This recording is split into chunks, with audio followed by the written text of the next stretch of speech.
Hello, this is Mike, NoStressMike.com. I'm enjoying the summer. Been doing work inside, so now I come outside, enjoy myself a cigar. And I was just thinking, I've been seeing some videos, and it was showing some Trump supporters that are defending themselves, and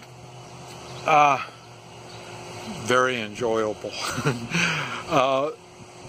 And I'm really happy. And but the one thing that did come to mind is I thought maybe we need to think about some scenarios and think about those scenarios now, because when the time happens, you're going to have to make a decision.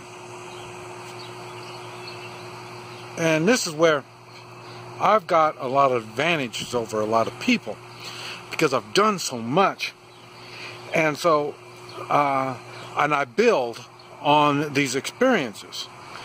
But probably in the last maybe 10-15 years, many of the experiences are not shocking that it would happen. And the reason is I've thought about it. And this is what I want to talk about. I want to talk about different scenarios. And then so you understand, and I've made videos talking about your moral obligation to defend yourself. And this is, for me, the reason I'm really effective is because it's always that that particular type of situation. I've got that moral responsibility to defend myself, and it can come with just a simple, one person giving you crap to a whole gang, armed or unarmed and stuff like that. These are all things that I've already thought about, and I've worked on them. And one of the things I saw, and I thought was really good, is on the video. It was 5 Trump supporters, and there was 15 of these liberal, snowflake, communist kind of people. The communists, they want chaos, they want riots. This is what they want. The way they look at it is, once there's anarchy, there's no rule of law, then the government is destroyed and they rebuild it with a communist government. This is how communism starts. All the communist places that I know of, anyway, they all started with anarchy. Now, the difference is our Constitution says that we can reset our Constitution. In other words, when there's so much corruption, so much bad things going on, we, the people, can step up and do something about it. This is what we have the Second Amendment for. But anyway, they had 5 Trump supporters and 15 these weirdos. And the thing that I thought was really odd, and I really liked it, it makes things a lot easier. These radicals, these I say strange folk, communist type, they were all wearing masks. And now for me, now I know you really don't know where I'm living, but I live out in the country, but we do have cars and stuff like that. And in the evening, if 15 people walked up, come around the corner walking, and they were wearing masks, they would be a threat. And for sure I'd be armed, and I'm always armed. And now if they're armed, then we're going to have a conflict. Okay, the masks is what does it, and that's what happened on that video. These 15 people came up to these 5, and they all had masks on. And right there with a mask, I protect my own personal space, always. I always do. And so what they did is they came up and everybody started pushing here and there, and I don't know who did the first pushing and who did what, but it ended up the 5 started knocking heads together. And some of these 15 I thought was funny were women. And I don't normally hit a woman, but when you put a mask on, you're not a woman. And so I thought it was really cool the way they just kicked their ass.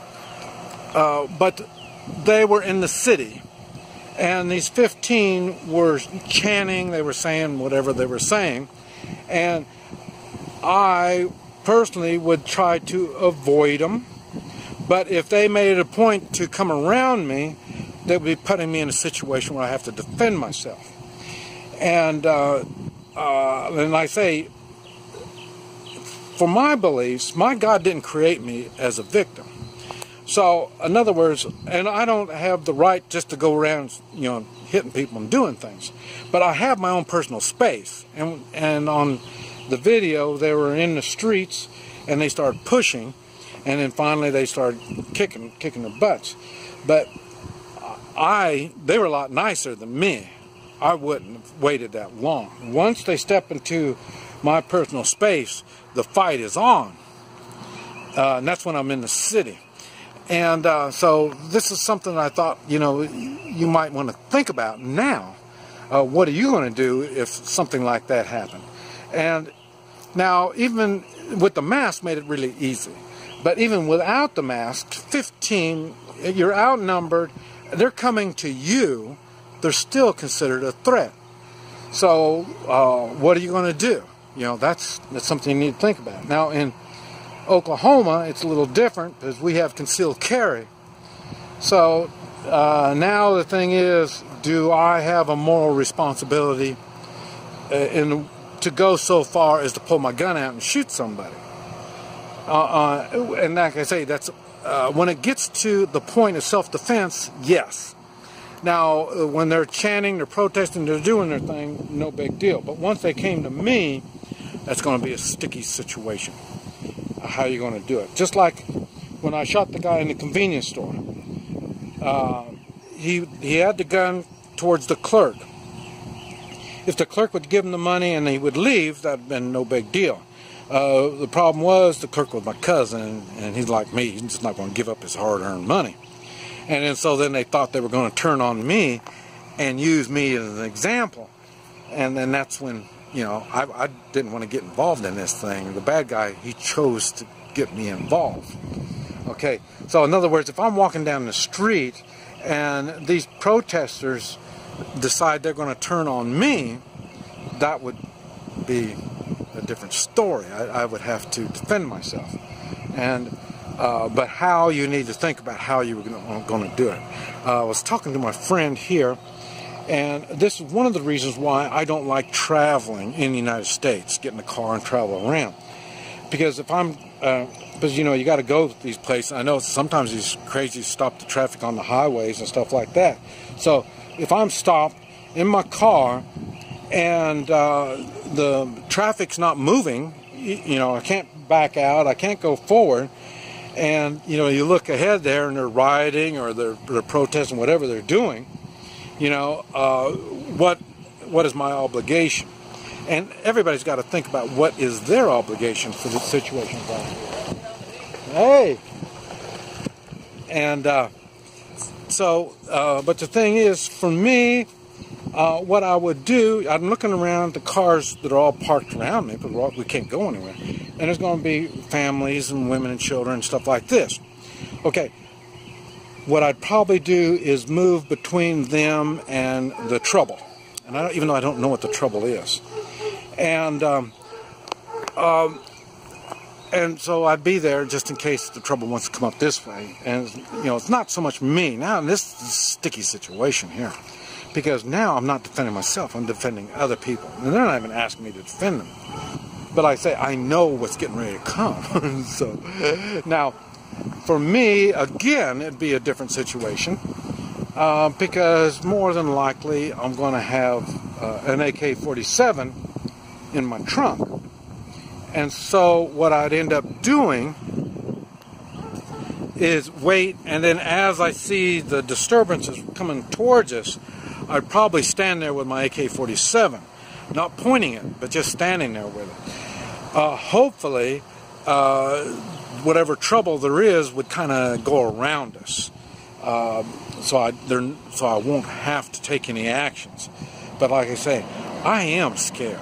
I am in a situation where somebody's going to get hurt, not only me, but like I say, all these women and children and these families, people that are incapable of taking care of themselves. And so this is something I would probably do. I'm not saying this is the right thing to do in the way of legal. I don't know what the law is, but like I say, at this particular moment, the law doesn't seem to be too effective. So that means I'm going to have to step up and do what I got to do. And so that's why I thought maybe I need to make a video so I can talk about this stuff to get other people to start thinking. Think, what are you going to do? That's one of the fun things about being a prepper. You think about situations and you think how you can get through these situations. And then as you get the experience, you find out what is realistic and what is not realistic. But anyway, I thought I'd just mention it to you. This is Mike, NoStressMike.com.